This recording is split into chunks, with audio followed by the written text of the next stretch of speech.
Cool. WBC International Yeah. Light Heavyweight Yeah. Champion, Ezra, the Cannon, Yeah. Taylor. Uh-huh. Welcome back, Ezra. Thank you. Thank you. It's been a bit hectic for the viewers. This is the second time that we're starting a conversation because everyone's like dragging him from pillar to post. I'm in high demand. Do you know what I mean? I remember, like I said, I remember sitting there and you're like, okay, when am I fighting? And now it's like you sat in the crowd like, when am I going to be at the table? It's crazy. Then you sat at the table with shiny things, with belts. Shiny things, belts. And like you said, I want to start this off where you were in the press conference. You said you're not chasing people, you're chasing titles. Talk to me about that mentality as well. Chasing titles, man. I've been saying it from the start. Even with you, I was saying I want to become a world champion, and can't become a world champion with no titles, you know what I'm saying?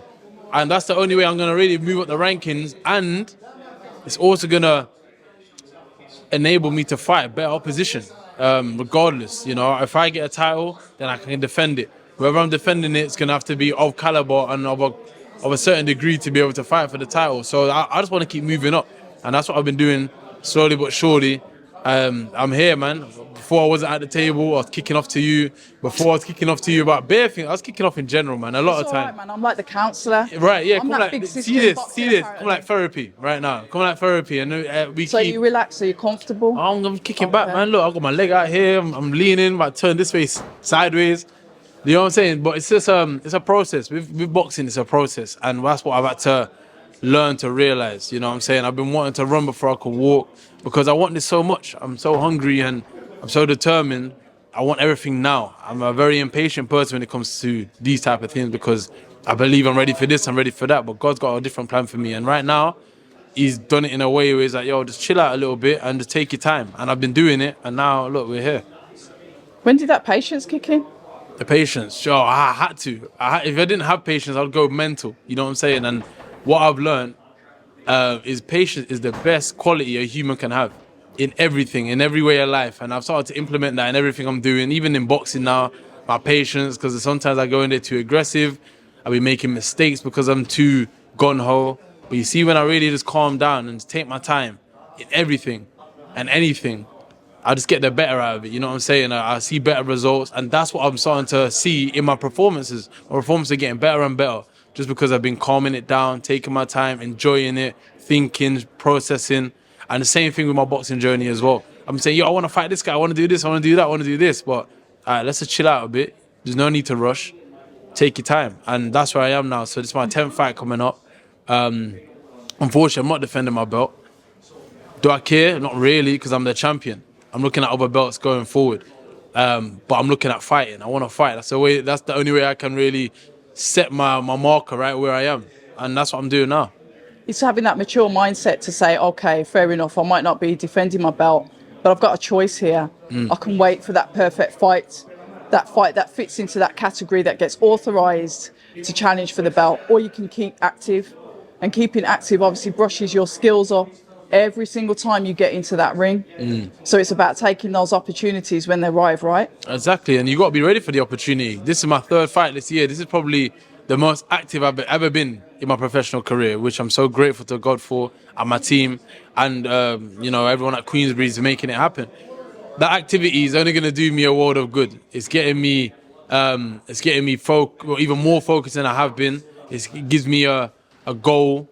It gives me something to work towards. You know what I'm saying? And that on its own is something not that I need, but it's something that I relish. You know what I'm saying? And I enjoy the moment. I enjoy times like this. I enjoy the press conferences, sitting at the table, making weight as hard as it may be for some. I enjoy it because this is what I dream of. I'm doing what I dream. And that on its own is madness to me, because there's a lot of people out there who haven't found what their purpose is, or what they're good at, or what they want to do, or their passion. I find it all, and I'm living it every day, even when it's hard. So that's what makes it easier, you know what I'm saying? So I'm enjoying it, man. I'm loving it, and hopefully I can convey that energy when I'm in my interviews, even when I'm fighting, when I'm training. I try to keep it high because I really want people to see that I love this life that I live. You know what I'm saying? Yeah, I like that. Opponents pulling out then? This, like you said, this is another replacement. I know that you've mentioned it before, where sometimes you're on the card as Ezra, versus TBA, to be announced, TBA, TBA. Then you get an opponent ready for this fight, and then, okay, that fell through. And now you're dealing with another fresh one again. Your boxing brain, your ability to be able to adapt to anyone that is put in front of you, it's almost like you, especially, I can use you as an example, even all fighters, you can't really prepare for a specific fighter. You can't. Especially me. I can't because, like I said, I'll be fighting TBA, man, all the time, really and truly. And that's why I'm, again, so grateful to God, because I feel like these things happen for a reason. Everything happens for a reason, right? And this happens for a reason. This is like Ezra. Don't focus on your opponent. Focus on yourself, man. Make sure that you're good.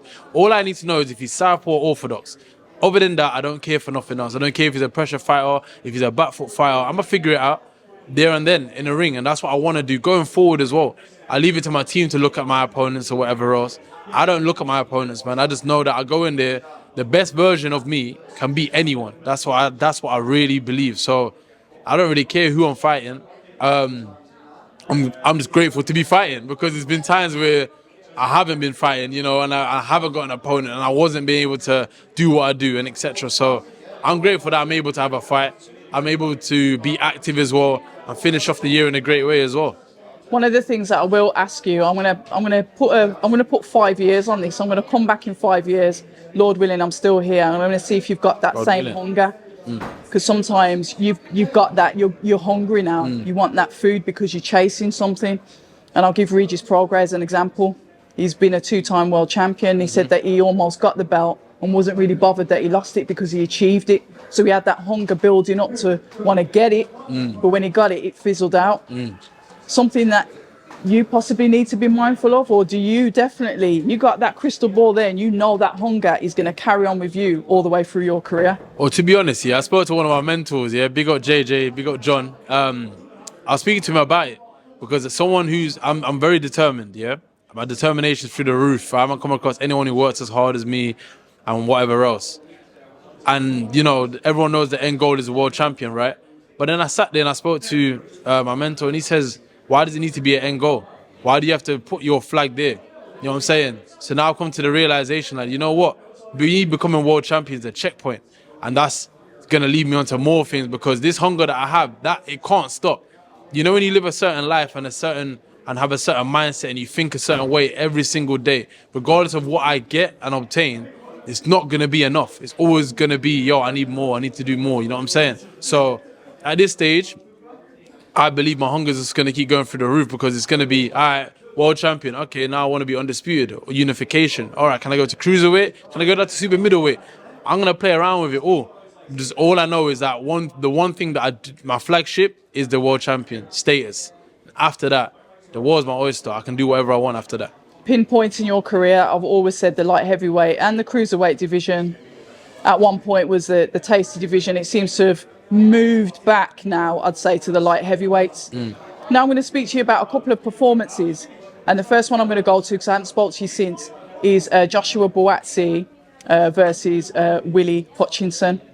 Joshua Buatsi obviously fought Davies, got the British, etc., then moved away from that and fought Willie Hutchinson.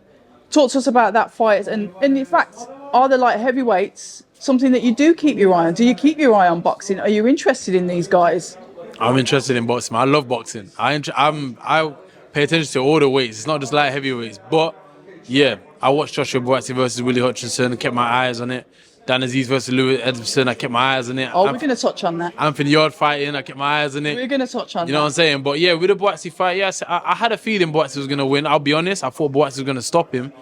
Before the fight happened, I thought just the skill set and experience, I thought Buatsi's a bit rough and rugged, and Willie Hutchinson isn't so much. He's skillful and don't kind of touch me type fighter. Joshua Buatsi will get in there and make it rough and rugged.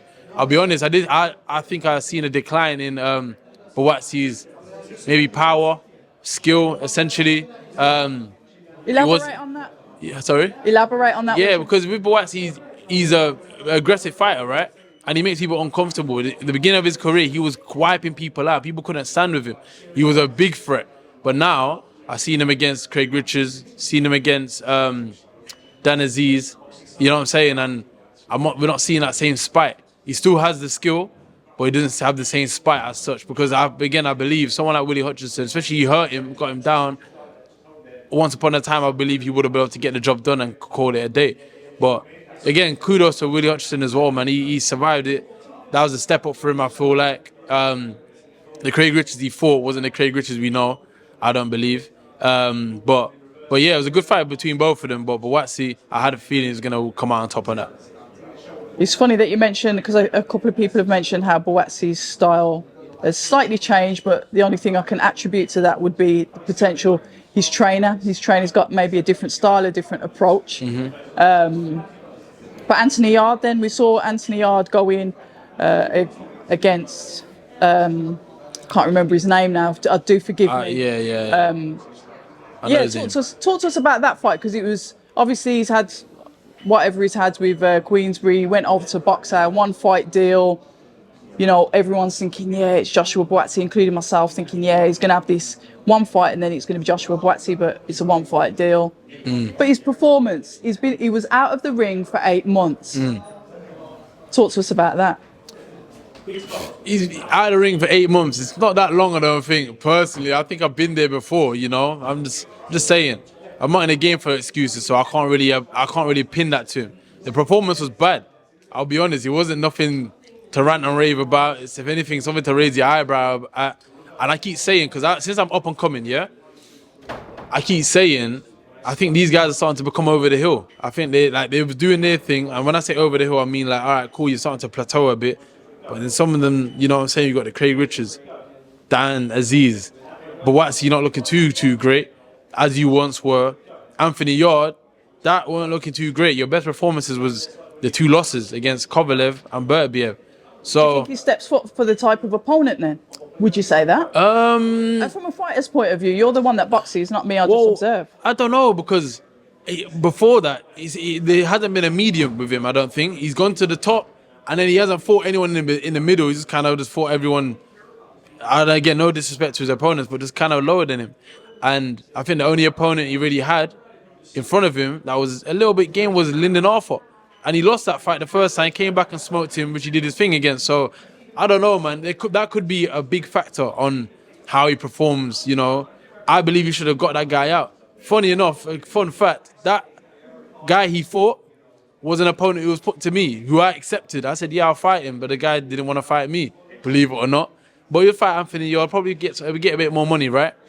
But I'm so happy to fight that opponent. That's nothing that I wouldn't be worried about. I think I'd like to see that as well, because you mentioned obviously Yard fighting at the top of the tree and then potentially at the lower part of the tree and nowhere in between. But you as somebody that's up and coming, yeah, fair enough, 10 fights in, but it'd be good to see, to start to measure where you are. So, you know, when you're looking at some opponents that potential for challenges for you, fighters for you, like, okay, Anthony Yard, let's see who he's fought. Let's see if I can do a better job. Let's see where I am. Is that how you look at it? 1000%. You know what I'm saying? Like, again, I'm not in the game of comparing. I don't compare myself to none of these guys. But I want to fight his opponent because his opponent's good. You know what I'm saying? He was once an opponent. Fight. Yeah, he was in it. The scorecards, it was no comment on all of that. I'll be honest. That could have gone a draw. That could have gone to my man. But that on its own is exciting for me because I'm like, all right, cool. Well, no one knew who this Latvian guy was. He came through and he put on an amazing account against someone who's meant to be top to be one of the best light heavyweights. So let me fight him. You know what I'm saying? I'm here to step up. So I'm happy to fight that guy. And hopefully he'll be happy to fight me this time around. You know what I'm saying? Who knows? Lewie Edmundson versus Dan Aziz. Something that I was scratching my head with. I don't know. I don't score fights, but on the eye test, my raw eyes, I thought that Dan edged it, but I don't know. Your thoughts? What did you think about that fight? Same thing. I think Dan Aziz won that in my eyes, and I feel like I haven't come across anyone who said different. Again, not taking it away from Lewie Edmundson. Unfortunately for Dan Aziz, isn't it? But again, like I said, it's over the hill type thing. I keep mentioning is showing to be more and more apparent as time goes on. But now I'm happy to because Edmondson's the British title champion. He's a British champion, Commonwealth champion, and I can't lie to you. He's starting to just be someone that I just want to mash up. Yeah. Why? Because I've been saying it. He's been in my DMs. He's been What's mentioning me. What's he been saying in your He's been DMs? talking about be ready for this and yeah, let's fight. And he said something a bit cheeky the other, like not the other day. But he said something like, "Oh, I know why Ben Whitaker wouldn't fight me because you wouldn't get that much money. But Ezra Taylor, you're not getting no money. Why would you not fight me?" And I'm saying, "Yo, you think I care for money? I'm not here in the game for money. That's why I didn't entertain you. But now you got them titles. Let's do it. You think I care about money? You think I care about all these things? I'm a real fighter. I'm really about it. So now you have what I would definitely want. That's mine in my head already. 2025, that's mine. And now you're going to have to see me. You want to keep talking this. And I think the second ago, you just called me a little bitch. I'm not the type of guy for all of that. I'm really not. So now I'm just excited, man. I got mad fire in my belly anyway beforehand. But now this guy is someone I really want to mash up like differently. I've got an opponent on Saturday. I'm going to do my job regardless. It doesn't matter. My focus can go elsewhere because I'm already locked in regardless. But then obviously now, like I said, the moving parts are moving and that's me too. Well, I did like the fact that you said, look, the cliche comment is I'm not overlooking my opponent, and I get it. But I do admire your honesty, the fact that you was able to say, yeah, I'm not overlooking him, but I want that. You've still got these targets. There is no disrespect to who's in front of you on Saturday, but you're still okay to have a look and see who else is out there. And I like that honesty. Yeah, I appreciate it. And you see what it is? I'm honest with myself. I feel like everyone can probably tell that I don't need to lie. I don't need to say, yeah, I need to get this out of the way. And in my head, God's already written what's happening. You know what I'm saying? And same with the British belt as well. That's my belt. So that's how I see it. I can't see it any other way. I can't lie to myself. I'm definitely going to lie to you guys. So that's how I see it, man. When I seen him win that belt, I said, all right, cool. Don't know what the process is to get me involved in that mandatory position, but get me in there and I want to fight. I'll have a look at the rankings. You know what I'm saying? It could be Saudi Arabia, could be wherever. I couldn't care. Like, my hunger is growing in a phenomenal way. I didn't think it could grow like this, because now I was able to even fly out to Saudi Arabia to watch a Beterbiev and Bivol fight. And it just gives me even more inspiration of what's to come, you know what I'm saying? And I never thought of it. Like I said to you at the start of this interview, I'm living my dream. And my dream is getting bigger and bigger. I'm saying, bro, we can do that. What? We can be like this. We can do this. So Ezra, let's get to work, man. Work harder, bro. That's all I got in my head. And all these belts, I'm the WBC international champion. Had that as my screensaver, I have it. I manifested it. God gave it me because I deserve it, because I work hard. The British and Commonwealth titles, that's mine. I want it. I work hard for it. And I'm going to show and prove when it's my time. I wanted the WBC silver belt. They told me, no, you can't have that. I said, why? They said, I haven't had enough fights. You need like 15 or something. I said, all right, cool. Take my time. Back to what I was saying at the start. Patience, you know what I'm saying? Going to get that belt at some point. I wanted Willie Hutchinson because he had that belt. He got rid of that belt. You think I care for him now? I don't care for that stuff. I care for moving up and up. That's my trajectory. Nothing else. Not sideways, not down, just up. I've got to ask your opinion finally before we cut off. It's just your opinion on the Liam Cameron versus Ben Whitaker. You said, I didn't realise you were out in Saudi. That must have been amazing for Artur Beterbiev and Dimitri Bivol. But yeah, that fight, what did you see as you sat down and watched it? Because I've had my view from home. I think I see what everyone else seen. You see some crazy action, went over the top ropes. All right, cool, let's get back to it. But then, Ben came out with an injury, talking about his ankle and that. Again, it's hard for me to speak. I've never been in a position like that. God willing, I've never. But I thought you'd have to get up to try stand on your foot, apply some weight to it to know if you can't box or not. You know what I'm saying? If it hurts a bit, well, we're fighters, man. We'll crack on. That's how I see it as. But again, I don't want to speak on it because I don't really know too much about it. All I want to say is big up Lee and Cameron anyway, because that guy, humble as it. I big up Lee too, man. We're going to see each other soon, my man. God, yeah. Tell him, hey, big up Lee and Cameron. Go on. Frank to get his money out. Hey, we was just talking big up about Lee. it, Big up Leo and Cameron, man. He's a cool guy. That's a guy who deserves it, man. Good opportunity to showcase his skills, and I feel like he did.